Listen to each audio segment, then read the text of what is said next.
Welcome. We have a very special show tonight, and we have our own member and employee and master of wisdom, Bradford Flaharty. And we're going to talk about, oh my gosh, there's so much to talk about. I can't even tell you how much, but this will be enlightening and also teaching. So Brad, tell us about, kind of give us a synopsis of where you came from and how you got here. But short, not too long, because we have so much to talk about. Okay? Well, I think it has to do with looking for the design of life. I think I consider myself a designer, and so by divine design, I ended up here when my kids went off to college. It was like totally timed for me to... But you came from LA. You grew up in LA? As soon as I had my high school diploma, I moved up to the Bay Area. I always wanted to live up here. I knew this but you were born in LA? No, Pittsburgh. Pittsburgh. I grew up in the family car. I lived in 3 different houses I remember in Milwaukee. I remember 3 different houses in Detroit.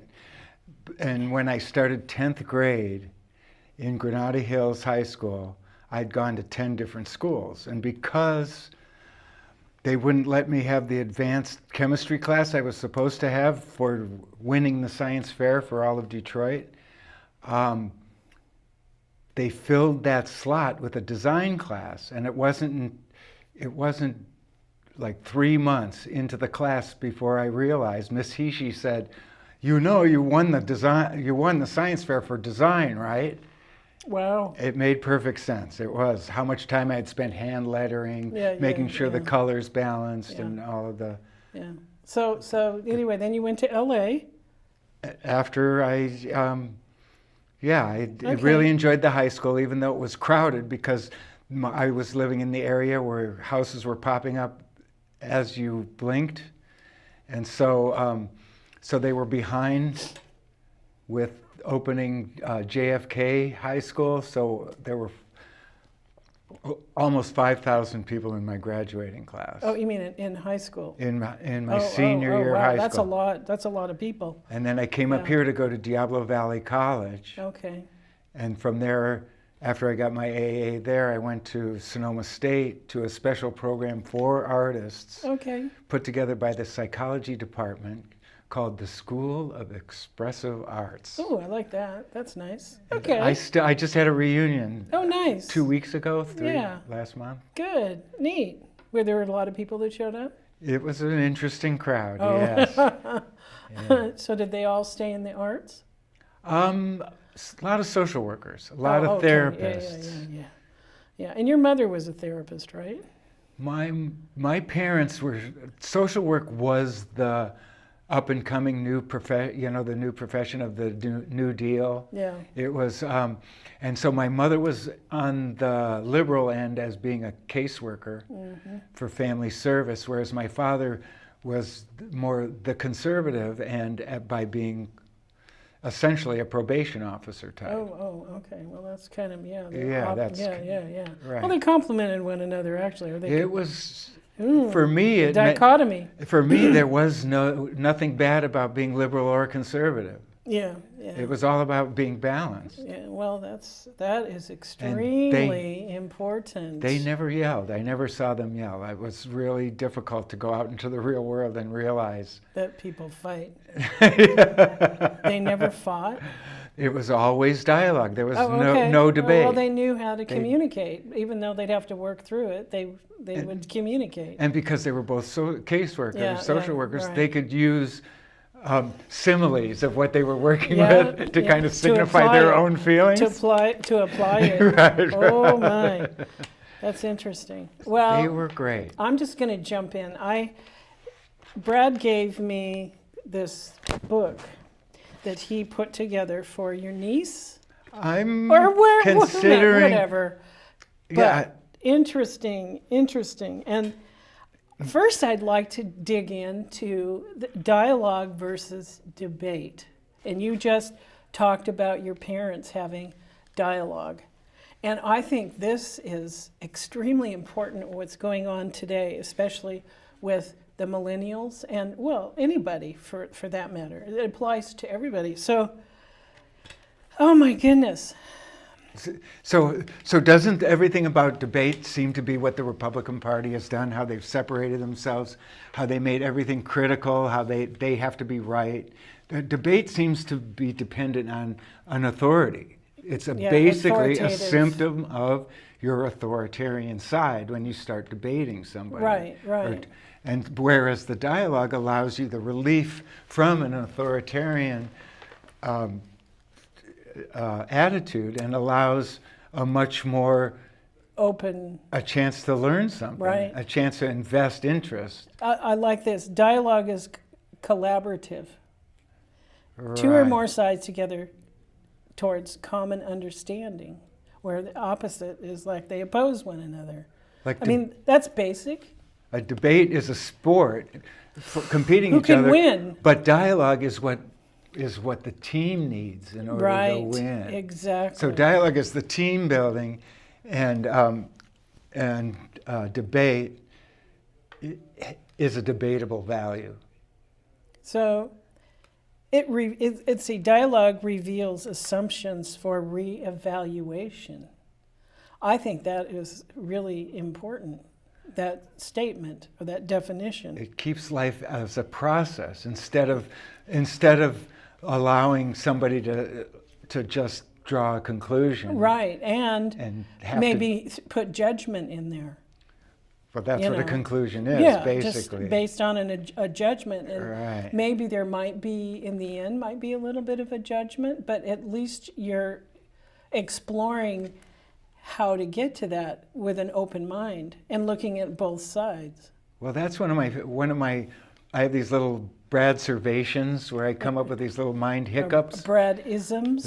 Out of a good conversation, all of a sudden a line will nutshell it, put it in a nutshell. And one of the ones I really liked was human being is half verb. You know, that we want to be human, we want to be these nouns, but the being is what animates that humanness, and so that was one of my plays with words and how I use that, and how, I think the first one of those that I noticed in a sketchbook was when I was had just started going to Diablo Valley College, and I looked over at Mount Diablo and I said, I'm a mountain, but I'll get over it. Yes, we know your puns. I think it was in a drama class too that I came up with that too. Oh, I like this. Dialogue calls for temporarily suspending one's beliefs. Well, belief is a nice direction to go off on next, I think. Belief? And you mean to expand just on that? Well, it seems like the original beliefs of the founding fathers was to accept that other people could have different beliefs. Oh boy! And how that is not being allowed now. No. How that seems to be a challenging place, and maybe we should be looking for the symptoms, and catching these people being what they blame and shame others to be. It seems like whenever you use that vehicle, that symptom of having to blame or shame somebody, it seems like you're actually revealing something about yourself to do that. And that's why I came up with that crazy poem, that what you see is what you get, was from watching my children, and how I tried to nutshell that projection theory, how people project. Oh yeah, oh definitely. Projection is huge with, when someone's calling you on something, they are projecting, but there's also a time and a place for that too, because like today, I had someone in my car that was disrespectful, and she did not listen to me.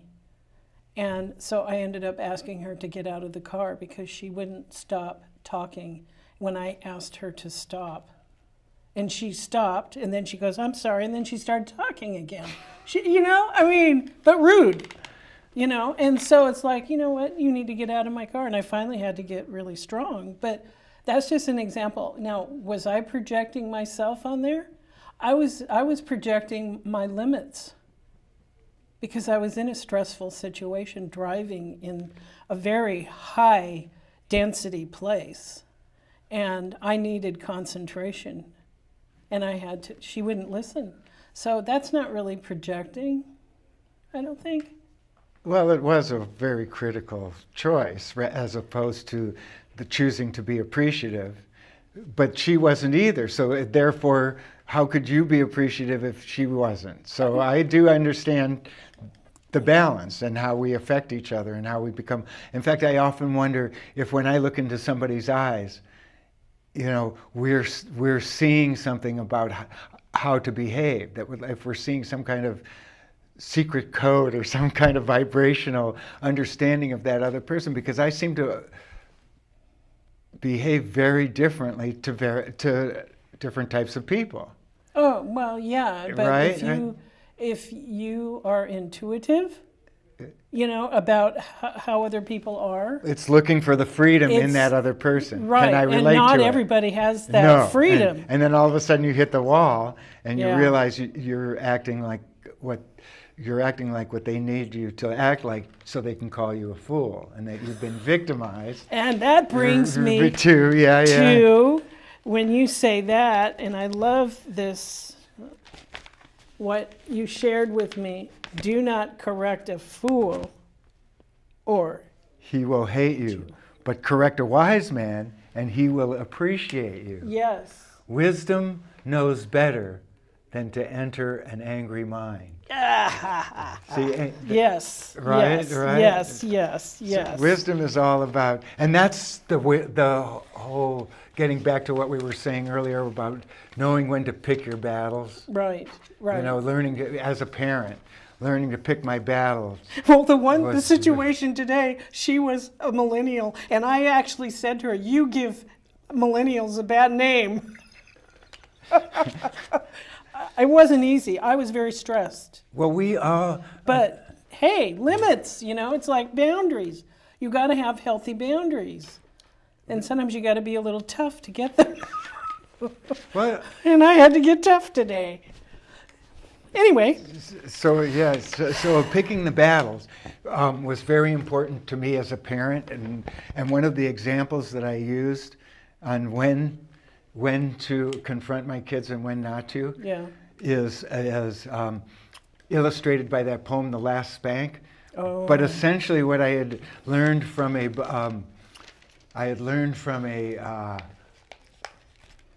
Robert Heinlein wrote a book called The Moon is a Harsh Mistress. And essentially the pretext, even though it was written in 65, it was about how a computer that ran the penal colony on the moon had become so overloaded with software that it gave the warden the maintenance man's check. And then it gave the maintenance man the warden's check. So, of course, the warden called the repairman. And our main character appears in the first chapter, Manuel, asks the computer, he goes, why did you give the warden's check to the maintenance man? And the computer answered, I thought it was funny. Oh, geez. So essentially, so who was running the computer? But what I learned from that, what essentially I think he was trying to reveal, is that humor is the best awareness. That awareness is a joke, and so if you appreciate that awareness is a joke, you get much farther with it than you do by taking it seriously. By taking life seriously. Oh, true. Taking it seriously is debatable. Taking it, appreciating life is a dialogue with life, right? As we layer this cake. But the next, so that's when, what inspired me to write The Last Spank. Do you have that handy there? Yeah, I do. It's right here. I considered it. You want to read it, or you want okay, yeah, let me read it. Since it's yours. It goes, The last spank. I considered a concept that the reason spanking should work is to get the confusion out of their head with a surface contact experience like pain. So I told my kids to spank themselves by clapping their hands so they hit themselves awake instead of creating a way they could blame me more. After their hands hurt, I told them, now hold them against your butt. So instead of punishment, a joke has more potential to heal fear. Absolutely. And change reactions like blame into self-responsibility. Then no need to spank. Yeah, yeah, with that whole process. Absolutely. Did your parents do that for you? On some levels, my mother was much better at it. I'm so glad you asked that question. What you reminded me of, when my second child was born, my mother said, I remember your ADHD and how we would have our You and she, or the mother and I was father? 5 years old when she remembers me going into my room and slamming the door after being very aggravated with each other. Yeah. And my 3-year-old brother looks up and says, why are you so mean to Brad? And she had to realize what I looked like through her eyes. Mm-hmm. And it really changed her parenting in a lot of ways. Yeah. One of the other great stories I love to tell about my mom's process, her ability to parent. First of all, she was an amazing social worker that put my dad through college to get his MSW. So raising the kids meant she was waiting to go back to work until we were old enough. And so my brother had just gotten to the age where he was old enough. She was just getting ready to go back to work when I got the chicken pox. And so I had to be home for more than a week. And it was just about, I think it was the last day of that whole process when we were playing Monopoly. And I started throwing pieces out of aggravation, throwing the money or the pieces of the hotels and stuff. And she says, I don't have to sit there and watch this. And she walks out. She didn't have a car yet. She couldn't drive yet. She was just going to start learning to drive like the next week. And she disappeared. And I thought, well, I'll show her for deserting me. And I went into the living room determined to mess it all up, to make it a mess. But I wanted to be careful because my dad made the lamp. So I started by very carefully taking the lampshade off the lamp so I wouldn't hurt that. And I put that aside and I put the lamp. And then I started making everything cockywampus, threw the cushions around. Ooh, how old were you? 5? 8. Oh, okay. 8. 7. Yeah, well, yeah. And I'm second grade probably. Yeah. And I'm looking at this beautiful mess I made. And did you have to all proud of myself. Did you have to clean it up? Well, that's what I all of a sudden realized was that what if Dad got home first? So you'd be that motivated. See, the fear of father. That motivated me to put everything back. But then I noticed that by putting everything back, I felt better. That I felt good, that I had done something with exertion. Well, so later that progressive. night, I mean, you've disassembled, dismantled, and you put it back, and it's. So later that night, productive. I was feeling the same hint of stir crazy.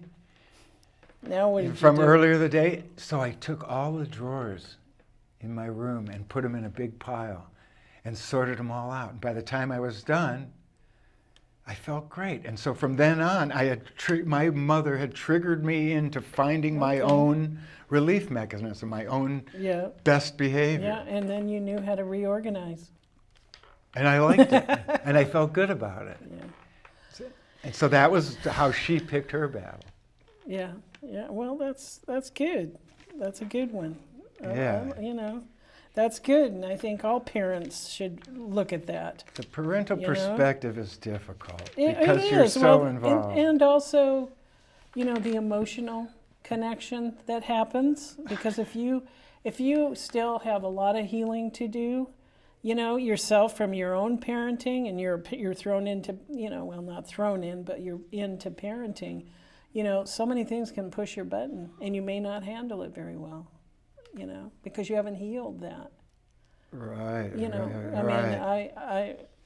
I've done a lot of therapy around that myself, and I wasn't a perfect parent, but my dad was brought up in an institution, so he did have some weird tendencies to need to be authoritarian that my mother would help him with every now and then. Yeah. Just to remind him. Right. Yeah, you can't do that. So you know what? The next thing that unless there's anything else, I love your fascinating. This is fascinating because there's more than an hour's worth.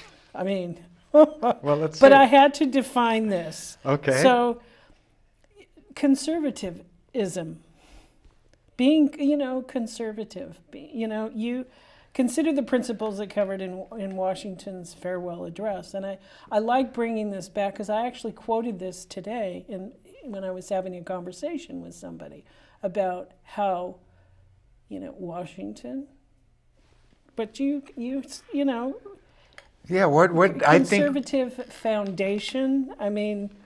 Believe in social work. Now we're going a little bit out here, meaning because it is political, but it's also practical. But when political people say conservative, they've ruined it by how much authoritarian they've allowed it to become. Because the reason I think taking it back to Washington is important, because especially what's going on today. Because he rejected certain levels of being an authority. After he won the war, he dissolved the army. Right. In his farewell address, on the 13th paragraph, he even warned against a military culture. Yeah. He said that will change society in ways that we would prefer to do without. And look what's happened. Right. History has. Right. The prediction has happened, and even more so. And so essentially, our militarism is what we declared independence from. Everything that we're doing is what we are supposed to be protected from.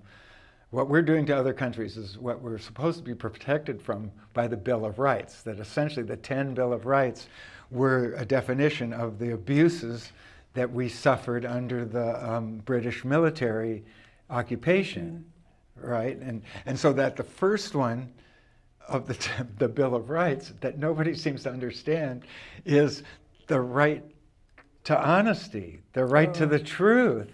And instead, because we've lost the honor of honesty, you can't assume that the freedom of speech is going to be honest. Well, you can't. They took it for granted when I believe the founding fathers took it for granted that people would try their best to be honest. In the positions they were in, the positions that the people they dealt with, they tried their best to figure out, how we could all be honest together. That was the whole idea of United States, yes. Right? And one way you could be honest together is to not let religion get in the way of of the dialogue, whatever we're dialoguing about, because religion will make it into a debate, almost inevitably, right? And right. Is that too?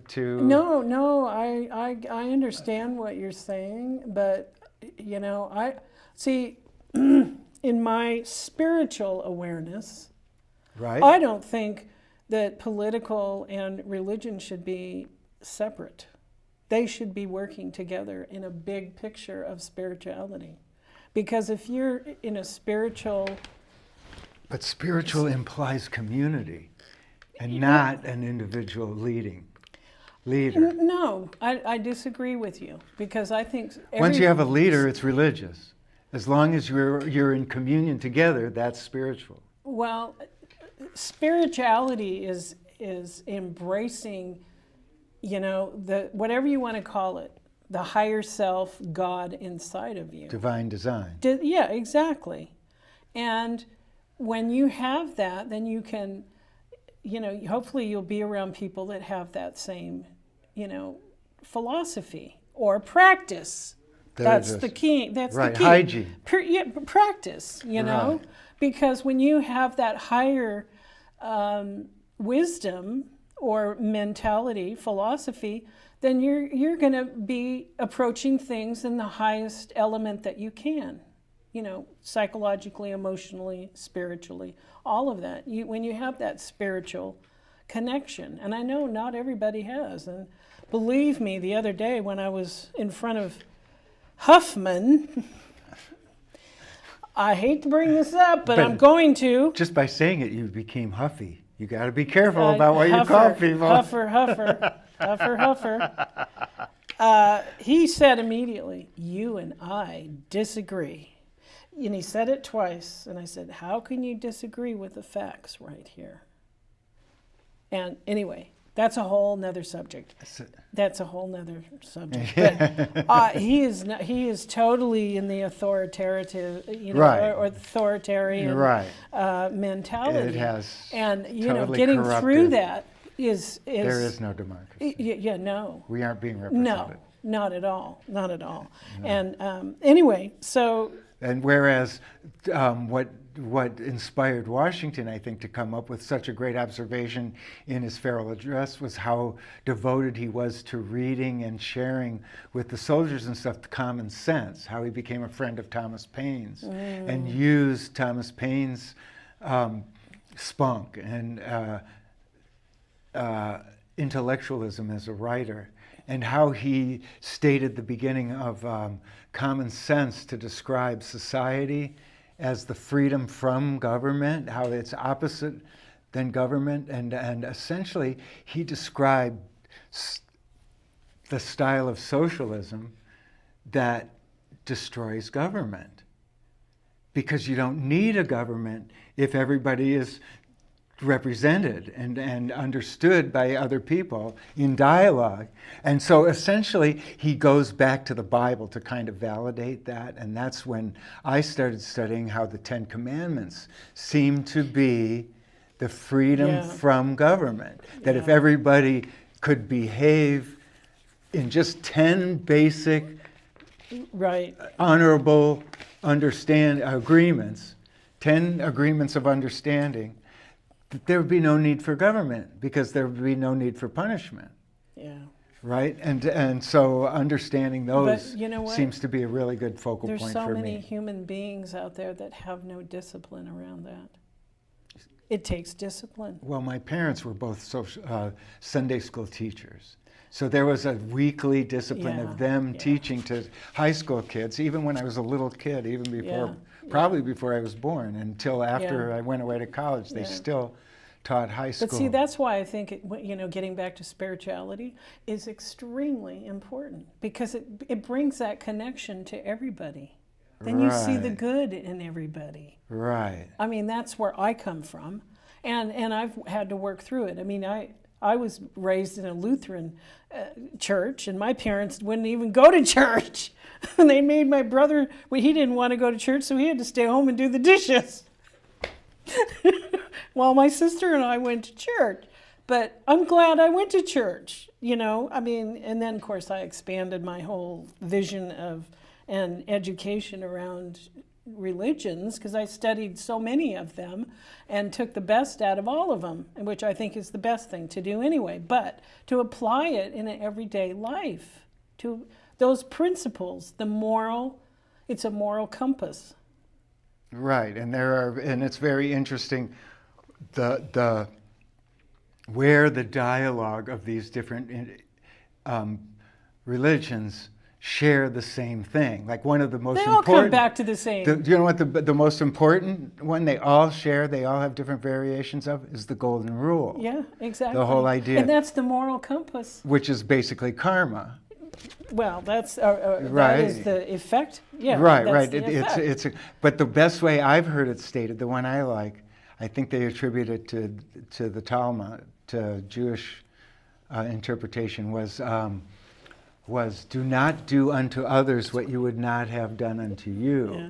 So it seems like more of an editing and a more receptive type of place, rather than the do unto others as you would have done unto you, The dogmatic, which is a more aggressive. the dogmatic. Which is also what English is like, and why we, as opposed to the romantic languages that, like, to the library I will go, where for English, we do everything. Yeah. No, Whereas other languages seem to set up an environment first. Not all of them. And then explore what our relationship to it is. Yeah. Well, I mean, I guess I don't know too much about that because I don't know too many languages. But linguistics is interesting. Yeah, it is, but it's the meaning behind it. What's the intention behind it?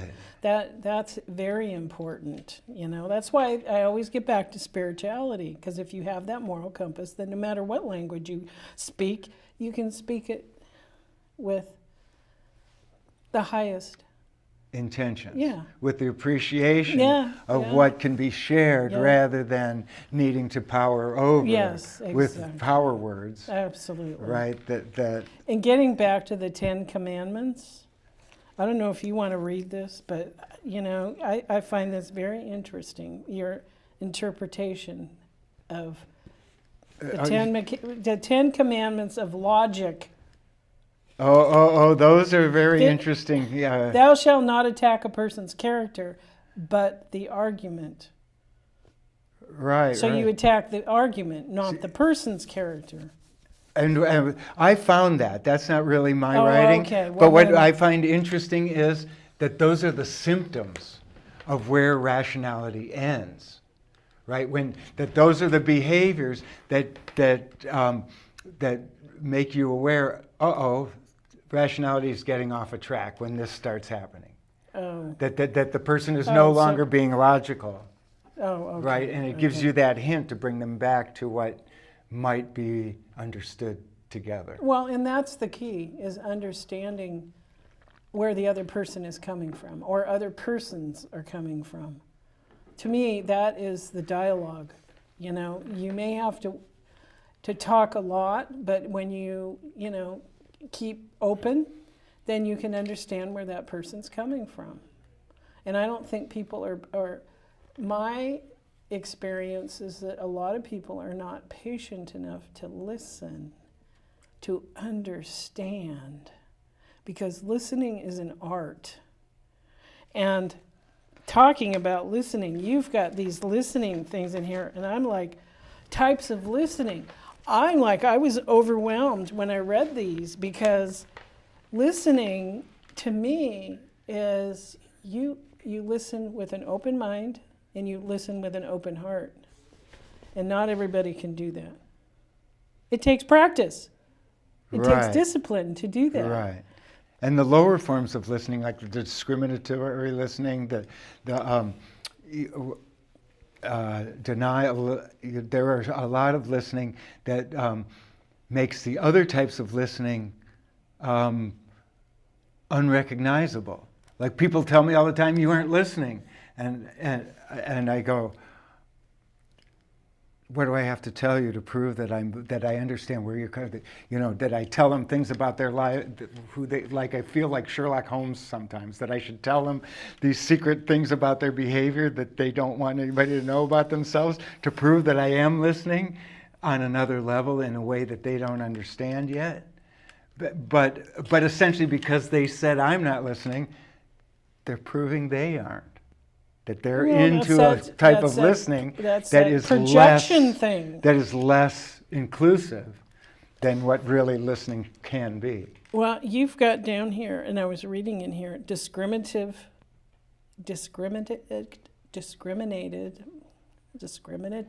listening, comprehension listening, bias listening, evaluative listening, appreciative listening. Now we're starting to, appreciative right. listening, sympathetic listening, empathetic, and therapeutic listening. Right. So, where the observer removes themselves from their emotions and just, like Gestalt was, lose your mind and come to your senses. Don't think about what you're doing. Just describe what you're feeling right now on the spot. And see, well, like I said, listening and communicating is an art. Right. It is an art. Especially with your own body. Right? That's where real health comes. How well we can listen to our own body. Now that's kind how of our going parents have taught us to be hygienic. Not to really maintain. listen to your body. I mean, because if you don't listen to your body, you're not going to be healthy. Now we've hit denial. Denial seems to be the biggest toxin of all in our. Well, why do you think they call them MDs? Masters of Denial. Oops, sorry. Didn't mean to insult you. Well, I think the best role of a patient, my favorite physician quote is, the physician's job is to entertain the patient while he heals himself. Yeah, well, I like that. Right, and so that's that intuitive listening that allows the the joke to arise, that helps the patient realize that they're holding something back, that they're denying something. It seems like when you break through a denial, a really good joke is what breaks through denial these days. Oh, well, that's a good point. You know, by keeping that humor. Right. Because humor opens you up. Those chemicals release, when you laugh and look at things in a humorful way. And they can't explain what it's doing to the mind yet. But it's obviously healthy for it. Yeah. Humor. Laughing. Yeah. Well, it's endorphins. One of my favorite quick quotes, Bradisms, is, "We who laugh last." Yeah, that's true. Look at which comic? Well, it didn't happen with Robin, but he had different issues. You know who he is. Oh my God, he lived to be 100. Oh, George Burns. George Burns. Yeah, I mean, he laughed every day. And how many times a day did he laugh, I mean, that's a good example. It really is. Healing to know. Totally. But you know what? I was resisting, to a degree, all these types of listening. And to me, that's conditional listening. And I know we touched upon this a little bit, but, Yeah, how do we become more unconditional? How do you become more? Because you almost have to blank your mind and not, this is the communication thing. So many people don't listen because they want to share, they want to talk. And it's like, I have in my first book that I wrote, that's like like the 16 millimeter film, that each frame, and how it goes really fast, and that's your brain going, it goes like this. And you have to slow it down to one frame. So then you open up your mind and you can listen. That's how I look at listening. And so when you can do that by looking at one frame, you can totally concentrate on listening to somebody. But when your mind keeps going, you're not going to listen. When that film strip keeps going, you're not really listening. Because your dialogue inside of yourself, a monologue, keeps going. Well, the mind stopped completely. I don't know what to talk about next. I thought that might be a good joke. Oh, Brad.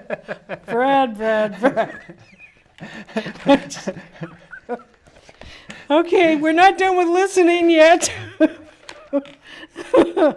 So, anyway, listening.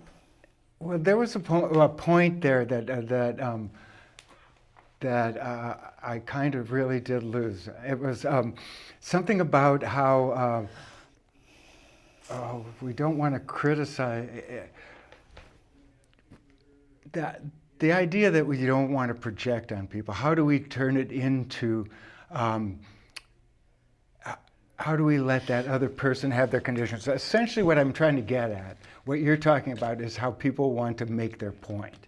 And that's what makes them happy, that everybody seems to be looking towards happiness. They want to be happy. But it seems to me that there is a less conditional attitude that we should be developing. And I think that people are talking about, when they say they want to be happy, I think they really want to be content. And yet there is a weird reflex in our society to equate contentment with a lack of motivation. Right? That I wouldn't think that. Not in my frame of. So that's what I've been trying to explain around. I'm glad you don't see it that way, because No, I don't. because contentment really is the unconditional meditative state of being. Well, being okay with who you are. Being appreciative of everything around you and everything that you are and have been and will also be. Appreciating others for who they are. The and who they're not. Right. Just like you've got to do with yourself, is you love yourself the way you are, and the way you're progressing, the way you're becoming, and the way you're not. So when you're content with yourself, you're meditating, and when you're happy with yourself, you're dancing or exercising or doing something that actually changes the condition of your body. Well, yeah, and it's chemical. Right. And it's also the chemical. There really is a chemical in happiness. Well, yeah, the endorphins. Whereas contentment seems to be where your blood pressure is the lowest. Right, less affected by the other things going on in your body. So, I mean, it feels also good to listen to somebody when they really need to be heard.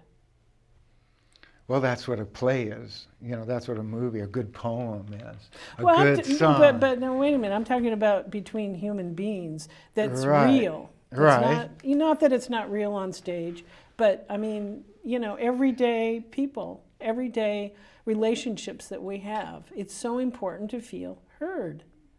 But communication is an art, and listening's an art, and we're all kind of on different levels. On different stages. How was it for you to take a stage and You mean my comedy and thing? try to talk? Is that stories? Do you see that as stories of your life? And is it a therapy for you to do it? Can it be? Oh, well, yeah. It is therapy. I mean, I've watched some comedians get up and they just, it's just a therapy thing for them. But see, I don't do it. I do it for fun. I do it for humor. I see the humor in these things that have, the stories that I tell. I see humor in all of it. So I share it. In the moment, it may not be funny, but then the result is funny. So I getting up. Are you talking about my comedy thing? Right. And I got up on Cobb's... The importance of telling stories. And how to... At Cobb's Comedy Club. And, I felt nervous and I was a little shaky, because I'd never done it before. And I can do this with no problem, and I can do it with a room full of people. I have no problem. But it was the first time, And I wanted to share these stories because ultimately they were funny.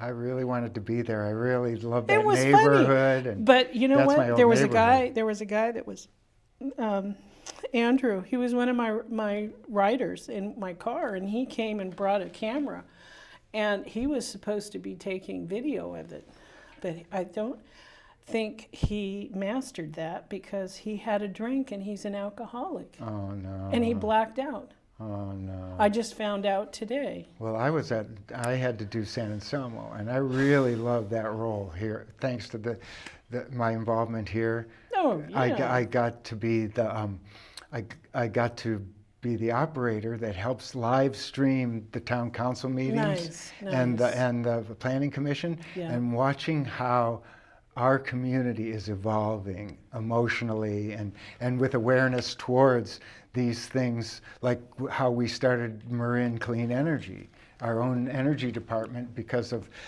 obvious complaints that PG&E were, manipulating the system and not living up to the contracts that we know a good energy company could. So we tried it for ourselves, and now I think it's time to watch and see what's going to happen with. I think the most important issue to bring up from all I've seen is recycling and how we don't have the right things to recycle. We keep blaming the people for not recycling right when it actually is the opposite. What I have seen in a lot of the meetings, the first time I saw it was at the Larkspur meeting, and then they were in Fairfax, and then they were, the Garbarino family were the first garbage company in the country to actually put those different plastic and paper bins on their trucks and go around and try to do that. With all their efforts, they are totally frustrated by how well we recycle to where it bogs the system. It doesn't work because we have the wrong things to recycle. If we had products that weren't obviously choking the oceans, polluting all of the beaches. I mean, what do we have? What has to happen before we realize we have the wrong product? When are we going to make? Well, it is happening, but it's slow. It seems like Jeff Bezos is in the place to do the paradigm shift faster than anybody else. If he was to change all of his cardboard and by being owner of Whole Foods, if all of that wrapping for produce could go right into the compost with the wilted lettuce, if you could, and if that compostable wrapper was made out of a substance that actually improved soil conditions, that offered, because now we're getting into the image of the founding fathers as an agrarian economy, how they had a different economy, a different way of looking at life, and how the Industrial Revolution has toxified. Well, look what's happened with the tech, the computer age. Look what's happening out there now. I'm still back here in the farms. What I wanted to point out first, what I think is an obvious practice that the founding fathers did that is so telling, is how they recognized if they grew hemp crops in the tobacco fields, it's all been so askewed because of money. They could get better product from the tobacco fields if they grew hemp between the crops. And it's because it added nourishment, and it also is a natural pesticide. And so if we were putting that into a landfill, if we were only creating soil nutrient compost from everything we threw away, that would be the paradigm shift. That's what has to be changed. All that cardboard made out of hemp, all of those wrappers. How are the people that are responsible going to listen to this? Well, it's going to be patents. You're right. The patents are all bought out so that nobody can do anything. They're already controlled. That's why there's no action. That's why there is no example of a good container made out of hemp, because it's been stopped. But my original dream. Yeah, but I don't think that it can be stopped ultimately. It's the only thing that'll save the world. Really. Well, I mean. But I wanted to share I had this amazing observation when they were talking about how many, I watch weird programming, and one of the shows I saw was about how terrible the cigarette filters are. It compiled the numbers and all of these things. And that's when I realized, if they grew hemp in between the tobacco crops, why hasn't anybody thought of making the filters out of hemp? So that I don't know anything about this, so I don't know. And then all of that pollution from cigarette filters would be gone. It wouldn't even happen. People shouldn't smoke cigarettes anyway. I got over it quite young by looking at it as medicine. I realized. You mean cigarettes? I was reading Maxwell Maltz's Psycho-Cybernetics in high school when my mother's mother was going through terrible cancer treatment. And so I asked the mother of my friend, Brad Boatman's mom, Barbara, I asked her, so when Maxwell Maltz talks about the influence of cigarettes, he almost implies that it can be used as a medicine if we control our dosage. The whole idea of anything is how we relate to it. Well, And that's why there's so much addiction, Well- because people are, We've been so traumatized that we've become indulgent. But if you do things to end indulgent, conservatively. Thank you. Now we're getting back to how do we change what these conservatives are using as a word and as an idea that is false. Amazing. How do we anesthetize? I came up with a new word. No. Anesthetize. How do we anesthetize politics? How do we make please. it so that they get punished if they lie, if they deceive us? know, I mean, isn't that what the isn't- Second Amendment is? The right to Thou a shalt well-regulated militia? Doesn't that mean regularly regulated regulators? How come we don't have those? Right? Instead we have... Greed, power, addiction, yeah, right. addiction. Right, You know right. what? We only have like little over 5 minutes left. I've loved this conversation. I think we've covered... What do you think we haven't covered? Oh, I tried to get into what I do here with the government, and I've tried to get into creative design, what we can offer. Can our government be the one that starts growing hemp industrially and makes the first plant? Like we remember when we had the paper, or I think that was before you. When I first moved into this area, there was a styrofoam cup factory. Oh God! Remember that? Oh yuck! Yeah, those have been. Well, there's still Remember once in a that? while I see them about because they're in the cupboards for years and they But need to use them up, but they need to be thrown out. Well, what if we repurpose what is actually coming out of there instead of that kind of petroleum-based plastics? And what if we were the ones that took the area? Weren't we going to make a desal plant? Why can't we make a hemp product plant that makes containers Well, for you our know what? restaurants? Because the pharmaceutical company would go under. No, and they'll never go under, but they would start losing money, and they have too much power. They have, way too much power, and their greed. I've had this conversation with people that work in the pharmacy industry, and I've had the conversation with pharmacists.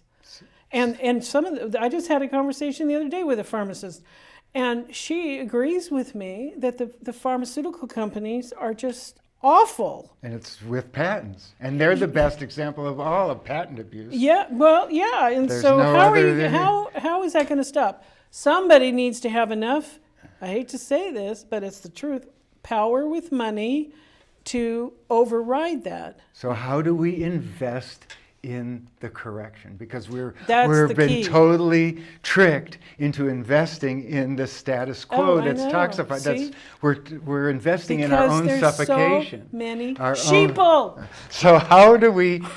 So one of the corrections that seems obvious to invest in is if pharmaceutical companies are going to lose over $3 billion to CBDs and other marijuana-based medicines, isn't that the correction that should be invested in instead of staying Of course. in the old? And so what are some of the other investment corrections that we can invest in? How can we get investors interested in making the change? I'm so glad he got a chance to put his 2 cents in. All right, close the box. Froggy. Let him He go. got away. Let him go. So that's the next Silly. stage, I think, that we could really start talking about and getting more people. With what you always inspired, and you bring in guests every now and then that get back to that wake up concept Yes. of what is the correction to invest Right, in. and that's the key And so for that's- change.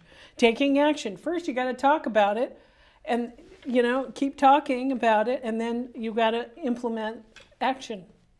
Action. This action speaks louder than words. Hello, and we only have 2 minutes left. So, Brad, Yes. you have 2 minutes.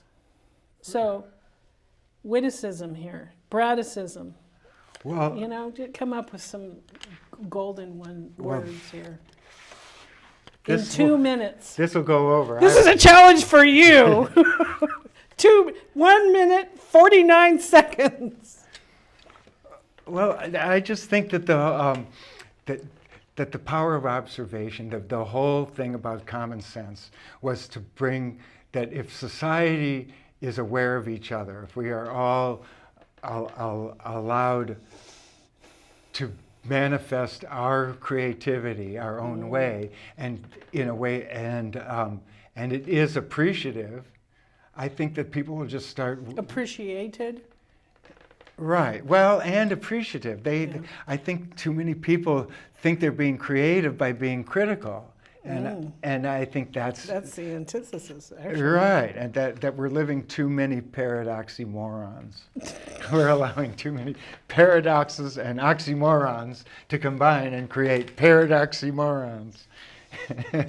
Oh, please, you know, wake up, wake up, wake up, wake up. So often I even catch myself undoing what I had just said in the same concept that we've been led around, and finding the way to laugh at ourselves. Oh, well. Seems to be That's the best observation, and that's why I really wanted to be on your show. Because my dad always said, don't take yourself so seriously, and be able to laugh about yourself, you know, make humor of it. And always keep that kid alive inside of you, because that's how you have fun. All right. Thanks, Dad. Oh, boy, do I miss him. Yeah. Anyway, wow. Well, Brad, I know we could go on and on and on and on and on, and I've tried to keep it flowing, and, you know. I hope to do something with this energy and write a book that we can talk about next time. Good, yes. Within the next year. Okay, sounds good. Thank you, thank you. Thank you so much for sharing. Thank you. And thank you, viewers, for watching our show, and thanks to Marin TV and my wonderful crew, Eric and Carl and Brad. Brad did most of the I had set. fun making and this the light. I set. know, I bet you Thank did. you. And if you like our show, let us know on #MarinTV and our Facebook page. Thank you. Until the next time. Angels have wings because they take themselves lightly.